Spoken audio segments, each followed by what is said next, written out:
Team Katy Perry was the reason that I did not make it any further than the original audition on American Idol. She was a massive pop star for like 15 years or so, but now she's fizzled out. Oh, it's so sad to go back and look at the actual footage. It's so humiliating. Not only was there a fake door that opened from the inside of the pod, but also Katy Perry, who's on the flight, did this. Katy Perry is finally making headlines for all the wrong reasons, and I got my popcorn for this one. The pop industry always had its divas, but even in a world of wild rider demands and private jets, this is something else. Her last album bombed miserably. She's being fired from Vegas. Nobody wants to watch her residency. Her tour is bombing. And now she's got some, I think it's a stunt. Her bra popped off on her show, but I don't really care all that much about Katy Perry. According to a former backup singer, Katy Perry, yes, the same candy-coated teenage dream icon, allegedly enforced a bizarre rule for her team. Every single person in the room was expected to stand up and clap when she entered. Not a polite nod, not a professional hello, a full standing ovation, every time. And if they didn't, word is, cost them their job. Every time she walks into a room, her entire team, crew, everyone who works for her is required to stand up when she walks into a room. I think he said they have to clap, too. Now, we don't know how long this alleged clap or get fired policy was in place, or how many crew members went along with it out of fear rather than admiration. The implication is crystal clear. Katy wasn't just running a tour, she was running a kingdom. And in her court, you either worship the queen or you're gone. The source said she was so completely out of touch that anyone who dared offer honest feedback was instantly shut down, no criticism allowed. Even when she asked what people thought of her new record, the moment someone replied, "It's different," she allegedly snapped back, "Well, it's not for you," then walked away. So while I can understand why someone can psychologically become so out of touch, that doesn't make it okay. Okay. This wasn't just some salty crew member venting on a podcast. The story is being shared publicly now because former staff feel emboldened, finally free to spill after years of silence, NDAs, and quiet humiliation. And this backup singer wasn't the only one embarrassed to be associated with her. He allegedly refused to even post about the tour on Instagram. Why? Because according to him, the experience was so dysfunctional, so dehumanizing, he didn't want his name anywhere near it. Eventually, he quit altogether. So now the question is, how did we get here? How did Katy Perry, the once beloved queen of radio bangers and bubblegum power, allegedly turn into the kind of boss who needs to be clapped for to feel respected? This isn't just a celebrity on the decline. This sounds like something deeper, something darker. It was for the first time I actually sensed darkness.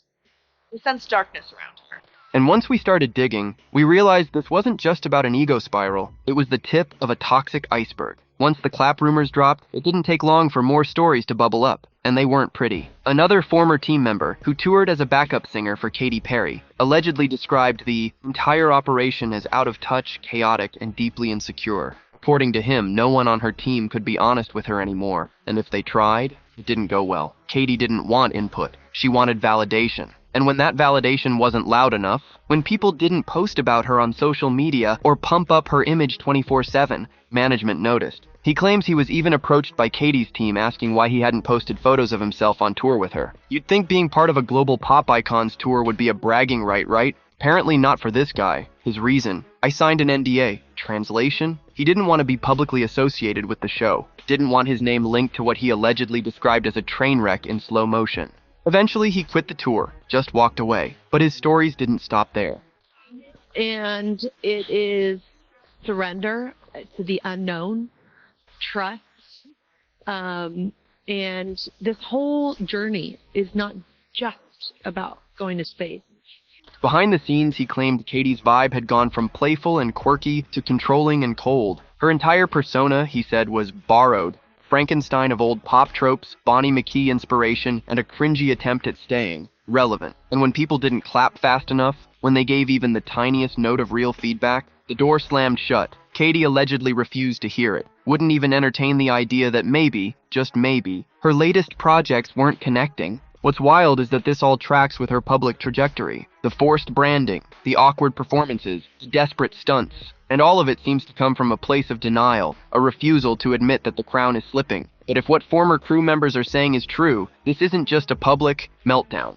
It's an internal collapse, a bubble of yes people, broken communication, and fear-driven silence. And the thing is, this toxic spiral didn't just affect the crew. It also wrecked one young singer's dream. She's finally ready to talk. For most aspiring artists, standing in front of Katy Perry on American Idol would be a dream come true. For this contestant, it became a nightmare she couldn't shake for 6 years. Her name is Chandler, and in 2019, after being begged by producers to audition for the show, she finally said yes. Not because she needed a break, she was already selling out showcases in Los Angeles and building a fan base, but because Katy had once been her biggest inspiration. It all started back in 2019. I was approached by some executive producers who came up to me after a sold-out showcase in Los Angeles. Said, "We love you. We want you on our show." And I said, "What show?" And they said, "American Idol." She'd watched Katy's documentary at 18 and cried, convinced she could follow in her footsteps. What she didn't expect was that the same woman who inspired her would be the one to absolutely crush her spirit. The moment Chandler stepped into the room, Katy allegedly stared her down with what she later described as darkness. So in 2019, Katy Perry was the reason that I did not make it any further than the original audition on American Idol. And I've been trying to understand it ever since. It wasn't getting kicked off the show by my idol and the person that I really wanted to be like and wanted to always meet that haunted me.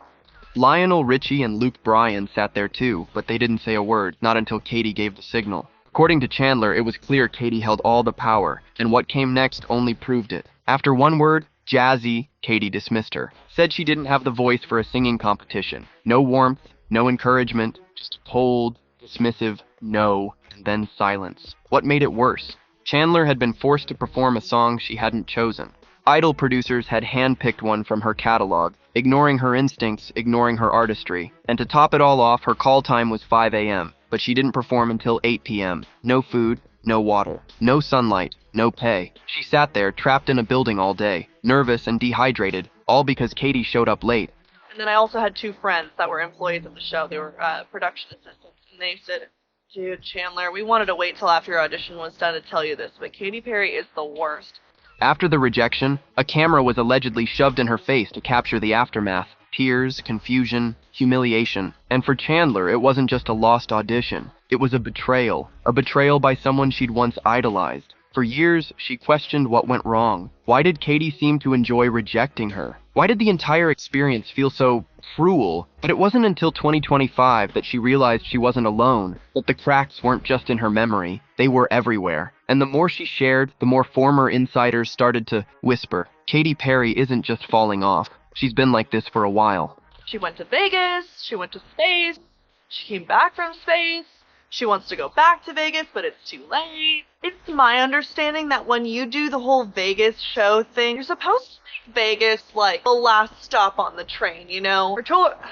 Her tour is flopping. The more Chandler shared about her experience on American Idol, clearer the picture became, and it wasn't pretty. This wasn't just a bad day or an unfortunate rejection. It was the unraveling of a system designed to manufacture heartbreak for the sake of primetime entertainment. But what really struck a nerve was just how much power Katy Perry allegedly wielded behind the scenes. According to Chandler, it was Katy, not Lionel, not Luke, who made the final call. The other judges apparently waited to see what Katy said, before offering their own opinions. It wasn't a panel, it was a one-woman court, and if Katy didn't like you, your dream died on the spot. But the dysfunction didn't stop there. The production schedule was a mess. Chandler claims she arrived before sunrise and wasn't seen until long after dark, kept in a holding pattern without food or water, unable to leave the building, all while being prepped to perform on command. The reason for the delay? Katy allegedly showed up late, and not just fashionably late, hours late. She's awful. She's mean. She was late that day. Okay, another thing is I arrived at 5 a.m. My call time was 5 a.m. and I didn't audition till 8 p.m. that night. And again, they don't provide food. I don't even think they provided water. Chandler says the call times were built around Katy's schedule, not the contestants'. So while hopefuls sat in fluorescent hallways, starving and exhausted, Katy arrived, when she pleased and still held all the cards. And here's the kicker. Chandler wasn't the only one noticing the imbalance. Two production assistants, friends of hers at the time, pulled her aside after her audition and allegedly told her straight up, Katy Perry is the worst. They claimed she was rude to staff, dismissive, and constantly surrounded by chaos. One even hinted that she thrived on the control. She wasn't just the face of Idol, she was the gatekeeper. And if she didn't like your energy, your tone, or your outfit, you were out. It paints a disturbing picture, one where dreams are dangled like bait, only to be snatched away for reality TV drama. One where a global pop star allegedly uses her influence not to elevate new talent, but to command the spotlight and punish those who don't fall in line. And while most viewers never see this part of the machine, the cracks were always there. They're just finally starting to show. If Katy Perry's backstage reputation was starting to unravel, her public image wasn't far behind. One other little thing that Katy Perry did, she promoted her tour.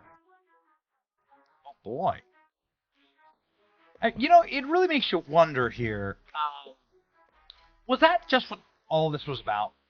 What used to be quirky and endearing has, in recent years, veered into the downright cringeworthy. And nowhere was that shift more obvious than in the release of Women's World, a music video that felt like a desperate throwback to a version of feminism no one asked for. Katy strutted around dressed as Rosie the Riveter, doused in pastel filters, flanked by dancing men doing exaggerated pelvic thrusts. There was no clear message, just chaotic, try-hard visuals that had fans scratching their heads and critics sharpening their knives. Commenters didn't hold back. One review said she'd been teasing, or perhaps threatening, the general public with her single for weeks. Another flat-out declared the entire thing felt forced, packed with empty gestures like random shots of two men kissing for no reason, as if someone fed ChatGPT a 2010 BuzzFeed article and called it a concept. For longtime fans, it was devastating. Katy once ruled the charts with effortless bangers like Teenage Dream and Firework. Now, she was delivering what many called woke pop cosplay, and the audience wasn't buying it. Even more damning, the numbers. Women's World has barely crossed 20 million views after nearly a year. That might seem decent, until you remember that this is the same woman who once had 8 songs with over 1 billion views. Tracks like Roar, Dark Horse, and Last Friday Night were cultural moments. Now her new singles are buried on her own channel, almost like she's hiding them. Fans scrolling her popular uploads won't even find Women's World unless they dig. Insiders say this isn't just a creative misfire, it's a pattern. Allegedly, Katy has ignored honest feedback from her team for years. But also Katy Perry, who's on the flight, did this.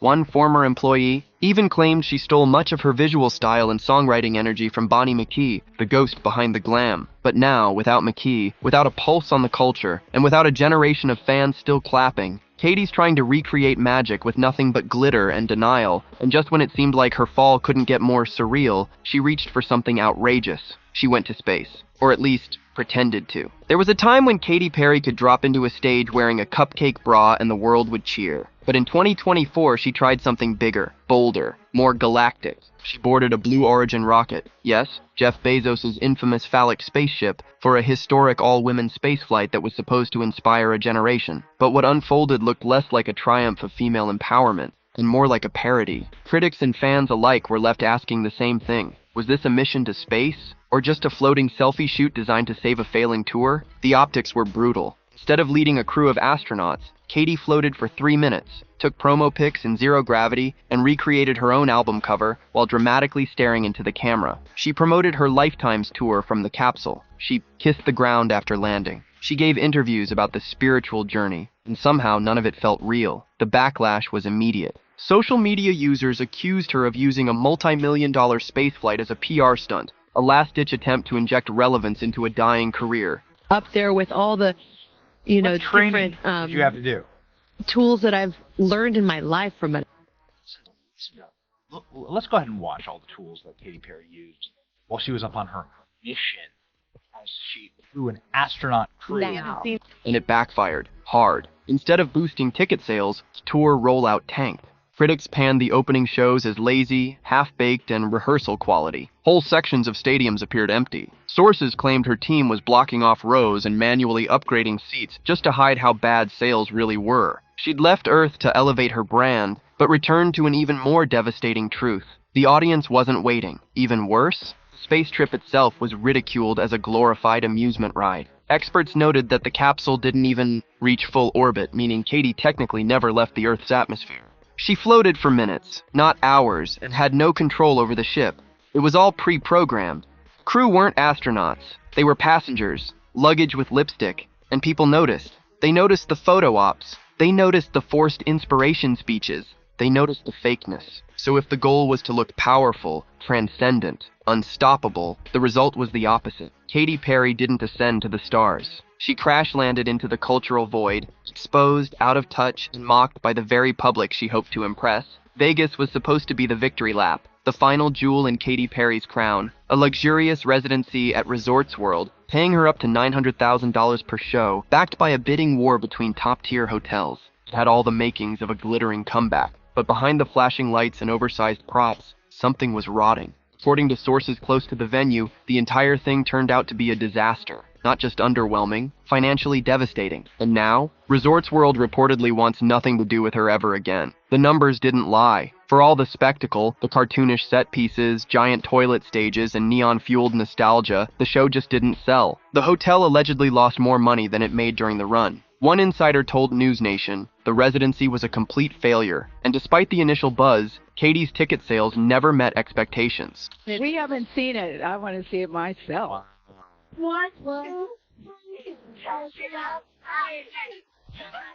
Okay. What did they do, exactly? Well, Katy Perry did this, which is a remake of her album cover. The production was expensive. The costumes, the crew, the LED overload, it all added up. The people? They didn't show up. What's worse, this wasn't just a case of overestimating a celebrity's draw. It was a loud alarm bell for the industry. Katy Perry, once a pop juggernaut who could fill stadiums in seconds, was now struggling to pack a Vegas showroom. Entire nights were allegedly comped out. Hotel guests got free tickets just to fill seats. Reviews were mixed at best, with critics calling the performance over-rehearsed and under-inspired. One viral tweet put it bluntly: "It's like watching a cartoon character have a midlife crisis in real time." There were whispers that the resort felt duped. Caesar's Palace, which lost the original bidding war, reportedly ended up laughing last. Resorts World had poured millions into a residency that couldn't even break even, and with Katy reportedly requesting total creative control, any changes to fix the show weren't in the cards. Once the final performance wrapped, the message was clear. There would be no renewal. Katy Perry wasn't coming back. Not by their invitation anyway. So what happens when Vegas drops you? When the city of second act says, no thanks? For most stars, that's the end. But for Katy, it somehow got worse. Her nationwide tour was next, and it was about to become her most humiliating failure yet. They tried everything. Flashy trailers, viral promos, surprise social media drops, even the infamous space stunt. But none of it could hide what was happening in real time. Katy Perry's tour was tanking, and it wasn't just a few bad nights. It was a pattern. Stadium after stadium, night after night. Pictures told the story. Thousands of empty seats. Whole sections roped off, and frantic upgrades at the door just to make venues look less deserted. In cities like Atlanta and Baltimore, maps of available tickets showed seas of blue, rows upon rows of unsold seats. It got so bad that some venues were allegedly closing entire upper decks and shuffling fans down to the front, just to give the illusion of a crowd. But the truth kept slipping through. Fans posted footage of eerily quiet arenas. Critics began whispering about papered audiences, a term used when tickets are given away for free just to fill space. One insider called it tour arbitrage, where even decent sales couldn't match the massive expenses. In other words, it was a loss leader. A show meant to save face, not make money. And the show itself? That only fueled the fire.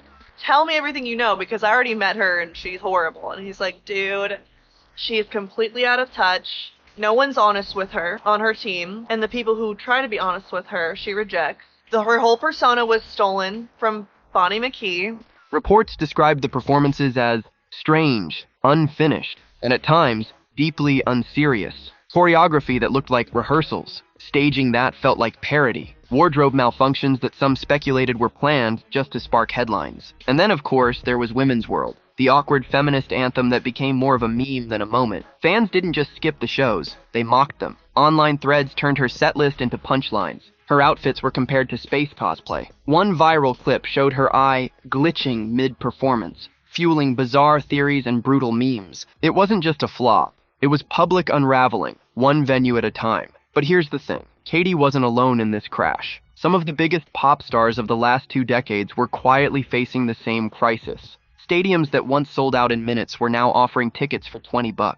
And people started asking, is this just a Katy Perry problem, or a sign that the pop era we grew up on is officially over? At first, it seemed like Katy Perry was just having a rough patch. A couple of flops, a weird fashion era, maybe a little out of step with the times, but the deeper you look, the clearer it gets. This isn't just about her. This is about the collapse of an entire system, a music industry built on megastars, tightly controlled marketing, and a generation of fans who once lined up for CDs. That world, it's vanishing. And Katy's implosion might be the most dramatic example of a much bigger shift. Let's talk numbers. Gen Alpha, the youngest generation right now, is shockingly small compared to millennials and Gen Z. Only around 40 million strong in the US, versus the 80 million plus who once idolized pop queens like Katy. And those millennials, they're not exactly spending their nights screaming lyrics at stadiums anymore. They're older, they're tired, they've got student debt, kids, or both. And the Gen Z crowd, they're not buying tickets to see legacy stars, they're on TikTok discovering new artists every 3 seconds.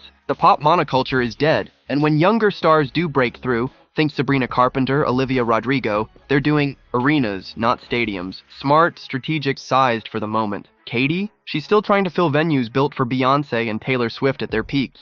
But those peaks are rare now. The middle's gone. You're either a once-in-a-generation phenomenon, or you're fighting for scraps in an attention economy that doesn't care who you were in 2010. There's also the uncomfortable truth no one wants to say out loud. People don't want to see old pop stars, unless it's nostalgic. And nostalgia only works if you stick the landing. Katy tried to reinvent herself. Rosie the Riveter, space adventurer, glitchy cyborg, but none of it resonated, because no one knows what she stands for anymore. And worse, they don't care enough to figure it out. Even Beyoncé allegedly struggled to sell out certain venues. Rumors swirled about $20 ticket nights. Fans didn't rush. They waited for discounts. This isn't just a Katy problem. It's a pop star extinction event. The audience has moved on, the culture has shifted, and for those who can't adapt or refuse to believe it's happening, the fall from grace is swift, public, and brutal. The irony is hard to ignore. Katy Perry once sang that karma's a bleep, and that she keeps receipts. But in 2025, it feels like the receipts are being handed to her. Tour cancellations, empty seats,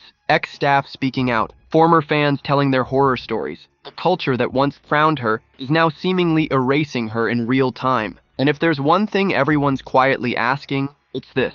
How did it all fall apart so fast? Maybe it wasn't fast. Maybe it was happening all along, and the machine just kept spinning loud enough to distract us. The over-the-top visuals, the big-budget videos, the celebrity brand deals, all of it hid the truth. That behind the glitter and the wigs, there was a growing disconnect. Between Katy and her team, between Katy and her audience, between Katy and reality. And now that disconnect is catching up. When your staff allegedly has to clap every time you walk into a room just to protect their job, something is deeply broken. When you float in a spaceship to promote a tour no one's buying tickets to, the desperation starts to show. And when former contestants say they felt darkness in your presence, not inspiration, that's not just bad PR. That's a legacy cracking at the foundation. But it's also bigger than Katy. This feels like the moment where the culture finally turned, where curated celebrity worship, industry gatekeeping, and overly polished personas stopped being aspirational and started feeling ridiculous.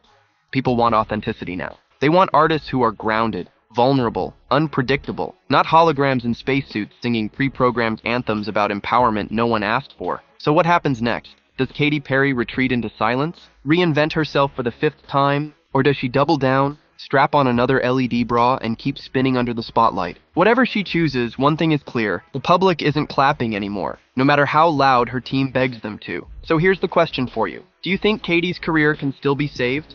Or has the curtain officially closed on pop's most theatrical princess? Let us know in the comments, then like, subscribe, and stay tuned. Because the next video on your screen is waiting. And trust me, you won't believe what's coming next.